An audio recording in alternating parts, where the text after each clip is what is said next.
Olá, ouvintes da Palavra de Deus.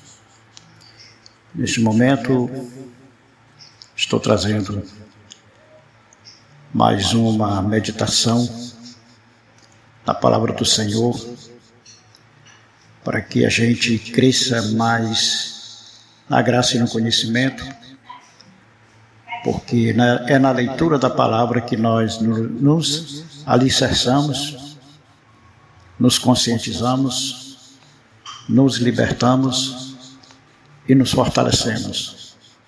É na leitura da Palavra de Deus, porque ela é a semente da vida, ela é a revelação do Senhor para nós. Então, essa meditação que o Senhor me deu, na sua palavra, eu intitulo como a queda do homem e a inclinação do homem logo após a sua queda a ser escravo do pecado. Então, eu lanço aqui a pergunta-chave para vocês meditarem na palavra do Senhor. Você sabe por que você é pecador e escravo do pecado? A palavra de Deus diz que todos pecaram e todos estão destituídos da glória de Deus no livro de Romanos.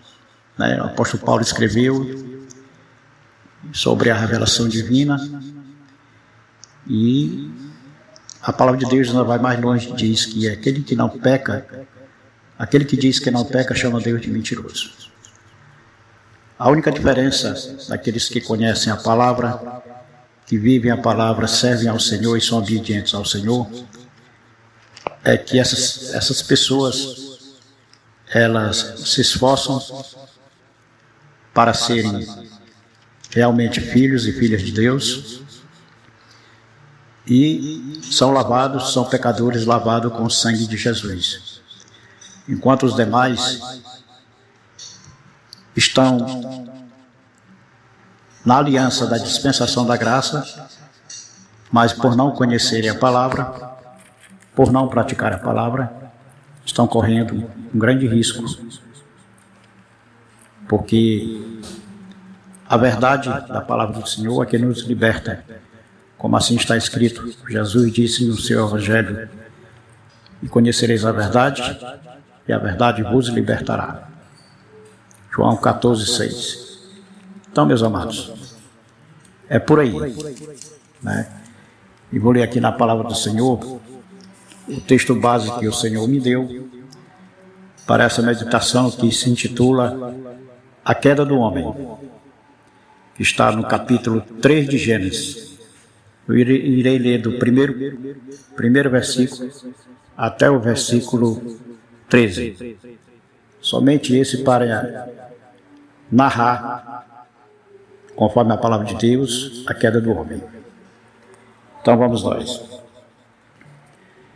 Começa assim a palavra de Deus. Mas a serpente, mais sagaz que todos os animais selváticos que o Senhor Deus tinha feito, disse à mulher: é assim que Deus disse: não comerei de toda a árvore do jardim? Respondeu-lhe a mulher: do fruto das árvores do jardim podemos comer, sim, mas do fruto da árvore que está no meio do jardim, disse Deus: dele não comereis, nem tocareis nele, para que não morrais. Então a serpente, que era o próprio Satanás, para enganar a mulher, disse: é certo que não morrereis, porque Deus sabe que no dia em que dele comerdes, se vos abrirão os olhos, e, como Deus, sereis conhecedores do bem e do mal. Isso já despertou na mulher uma certa curiosidade, pois é assim que o diabo trabalha, pondo dúvidas. E continuando, o versículo 6 diz: e vendo a mulher que a árvore era boa para se comer, agradável aos olhos, e árvore desejável para dar entendimento, tomou-lhe do fruto e comeu, e deu também ao marido, e ele comeu. Abriram-se então os olhos de ambos, e, percebendo que estavam nus, cozeram folhas de figueira e fizeram cintas para si. Quando ouviram a voz do Senhor Deus, que andava no jardim pela virada do dia, esconderam-se da presença do Senhor Deus, o homem e sua mulher, por entre as árvores do jardim. E chamou o Senhor Deus ao homem e lhe perguntou: onde estás? E ele respondeu: ouvi a tua voz no jardim, e porque estava nu, tive medo e me escondi. Perguntou-lhe Deus: quem te fez saber que estavas nus? Comeste da árvore de que te ordenei que não comeste? Então disse o homem: ora, a mulher que me deste por esposa, ela me deu da árvore e eu comi. Então disse o Senhor Deus à mulher: que é isso que fizeste? Respondeu a mulher: ora, a serpente me enganou e eu comi. Vejam bem, a astúcia de Satanás. Procurou até encontrar um ponto fraco. E sabia que investindo no homem, Adão e Eva, até então, eram inocentes. Não conheciam a Satanás, é tanto que foram facilmente enganados. Satanás usou uma serpente, usando o que nós conhecemos, o que muitos fazem, chamado ventriloquismo, aquelas pessoas que fazem um boneco e ficam falando próximo ao boneco como se o boneco estivesse falando. Dá a impressão que é o boneco que está falando. Assim fez Satanás, né? Então, vamos para a síntese, que eu quero dar a palavra de Deus aqui. Uma pequena síntese. A estratégia utilizada pelo inimigo foi semear a dúvida no coração de Eva. Pelo engano, ele levou-a a descrer das palavras de Deus e a desobedecer às suas orientações. Ou seja, ele pontuou ali, colocando dúvidas, porque sabia que isso aí ia fazer com que a mulher ficasse indecisa, né? Satanás lançou dúvida quanto à palavra de Deus, levando o primeiro casal à desobediência. Esse ato de rebelião, que se chama pecado, trouxe como consequência a culpa e a morte, né? Que não eram conhecidas pelo ser humano até aquele momento. Como eu disse, aquele casal eram como crianças, eram inocentes, foram pegos de surpresas, né? Ainda usado um álibi como a dúvida, como a mentira. Satanás usou essas duas coisas para confundi-los. Primeiro a dúvida, depois a mentira, dizendo que eles não morreriam. Né? Então tá aí. Eis aí porque o motivo de eu ter lançado a pergunta, né? Essas pessoas sabem porque nós somos pecadores e escravos do pecado, né? Isso é, literalmente falando. Como eu disse, aqueles que servem ao Senhor, que já entregaram as suas vidas para Jesus, elas são pecadores remidos pelo sangue de Jesus. Então vejam bem, o pecado de Adão e Eva, lá no jardim do Éden, de imediato, ele removeu a santidade do homem e o inclinou a ser escravo do pecado. Sendo com isso, o homem sentenciou a si mesmo e às futuras gerações, né, a morte e a destruição eterna. Não é assim que a palavra de Deus nos ensina? Por isso somos inclinados a fazer o mal, porque estas são a herança do pecado.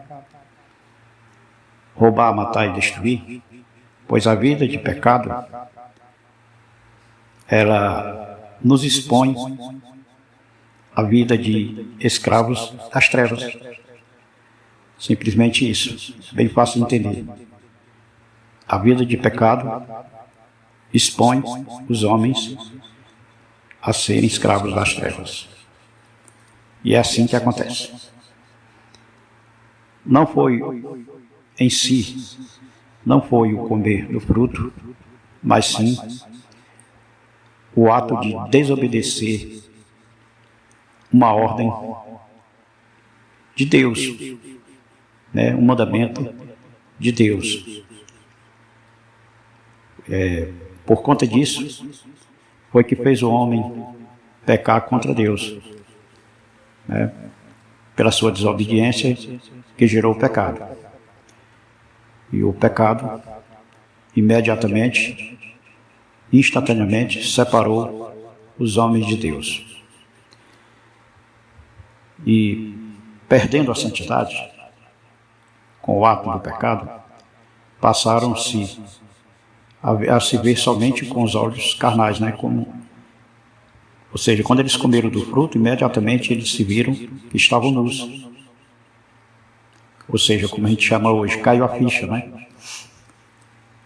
Pois o que gerou o pecado não foi o ato em si de comer aquele fruto, que poderia ser qualquer fruto que estivesse no jardim, ali no jardim do Éden, né? Mas sim o ato da desobediência em si foi o que gerou o pecado.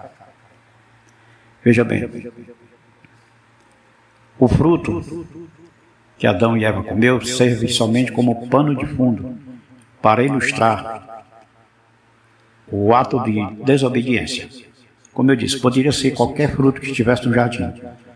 Deus poderia proibir eles comer de qualquer fruto, né? Porque não foi em si o comer do fruto, e sim o ato de desobedecer as ordens e o mandamento do Senhor, né? Por que isso aconteceu? Porque esse ato foi dessa forma aconteceu no jardim. Por inveja, né? Tudo por inveja. Porque sabemos que Satanás, ele primeiramente invejou a Deus, né? Como mostra a palavra do Senhor também, que ele, por inveja, ele tentou derrubar Deus do seu trono para assumir, né? Como está escrito na palavra de Deus. Ele ambicionou derrotar Deus, destronar Deus para tomar o trono de Deus. Só que ele quebrou a cara, porque ele, com Deus não se vence, Deus não se brinca, Deus nunca perde a batalha. E ele foi jogado, foi destronado, foi derrotado, né? E por inveja, Satanás derrubou o homem, né? Mas por amor, Deus salvou os homens, dando o seu melhor, como estava ensinado também na palavra de Deus, dando o seu primogênito, Jesus Cristo, primogênito de toda a criação, que na plenitude dos tempos se enviou Jesus, assim como tinha prometido, desde lá no início, né? Louvado seja Deus, quando ele disse que da mulher nasceria um varão que pisaria a cabeça da serpente. E isso aconteceu. Deus já vaticinou o escape para os homens, né? Abrindo a porta da graça com a vinda do seu Filho. E o combustível que move a Satanás a fazer tanto mal na terra se chama inveja. Como eu já disse, a inveja e o pecado, tudo partiu dele. Primeiramente ele invejou, primeiramente ele pecou contra Deus, né? Tanto a inveja como o pecado foram gerados no coração de Satanás, né? Por inveja causou a primeira guerra no céu. Como eu disse, ele tentou né, destronar Deus, porque invejou a Deus e quis tirar Deus, tomar o lugar do trono de Deus. E depois, por último, com a inveja do homem, investiu na sua queda, sabendo que com isso também atingiria a Deus diretamente. Pois o homem é a coroa de toda a criação de Deus. O homem é a coroa de toda a criação de Deus aqui na terra, e o fruto da inveja contaminou também o homem, infelizmente, porque o pecado e a inveja passaram a fazer parte da vida dos homens também contaminados. E através do pecado e da desobediência, o homem passou a cortar seus laços que Deus antes tinha colocado entre Deus e o homem. Que havia uma união mútua no Jardim do Éden, A palavra de Deus diz que toda tarde Deus vinha conversar com Adão e Eva. Tanto Deus via Adão e Eva, como Adão e Eva viam a Deus. Por quê? Porque eram santos. Mas a partir do momento que Adão e Eva pecou, perdeu a sua santidade, pelo ato da desobediência, pois por inveja, nós vemos de imediato também por inveja o ato de Caim matar Abel, seu próprio irmão, quer dizer. A inveja já deu seu primeiro fruto, Caim matando o seu irmão. E hoje o que se vê na face da terra é isso. Por inveja, os homens destroem, dominados pelas trevas, fazem acontece. Mas Deus já providenciou o escape. Só não se salva quem não quer. A porta da graça está aí aberta e escancarada ainda. Embora o relógio de Deus já esteja em contagem regressiva. Então, aquele que quer se salvar, não existe atalho, não existe outro meio, outro caminho. O caminho é Jesus. Ele disse: eu sou o caminho, a verdade e a vida. Então, corram para os pés de Jesus, arrependam-se, porque tem que haver profundo arrependimento e renúncia.